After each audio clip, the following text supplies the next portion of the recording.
কি আমার অনেককে জড়া আপুরা, তোমার বয়ফ্রেন্ড কি তোমাদেরকে এরকম গিফট দেয়? যদি গিফট না দেয় তাহলে মনে করো যে তুমি একটা খাট্টা বাইগুন মার্কা তা একটা বয়ফ্রেন্ড পাইছো।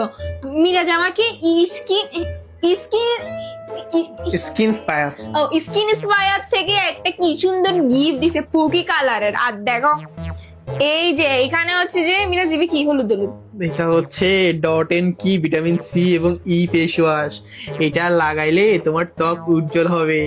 আর এটার মধ্যে আছে ভিটামিন সি এবং ই এর পুষ্টি আমার মতো। আর এটা যদি তুমি লাগাও তোমার চেহারার কালো দাগ যেটা সেটা কিন্তু একদমই চলে যাবে, বুঝছো?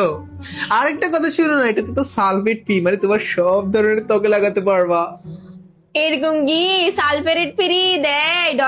ডট এন কি কিন্তু এখানে ফানি কি জন্য দিছো? যেমন আর এটা তো পানি টানি না, এটা হচ্ছে গার্নিয়ার মাইসেলার ক্লিনজিং ওয়াটার। নামও তো নওনি। আরে এটা দিয়ে তুমি এই যে মেকআপ আটা ময়দা যা মাখো সব এক ঘষাতে চলে যাবে। আর শোনো, এটার মধ্যে কোনো অ্যালকোহল নাই, যে কারণে এটা তোমার ত্বকে শুষ্ক করবে না। আর এটা সংবেদনশীল স্কিনের জন্য একদম উপকারী, বুঝছো? তুমি আমার নয় না, তোমার জন্য কি আমি খারাপ জিনিস আনতে পারি? কি আপুরা, তোমাদের বয়ফ্রেন্ড যদি তোমাদেরকে এরকম না দেয় তাহলে বয়ফ্রেন্ড এটা রাখি কি করবা? যেমনে তেমনি একটা বয়ফ্রেন্ড জোগাড় করো যেটা তোমাদেরকে বেশি বেশি গিফট দিবে, বুঝছো আপুরা? টাকা ফোন মেরে দিবে, হা হা হা।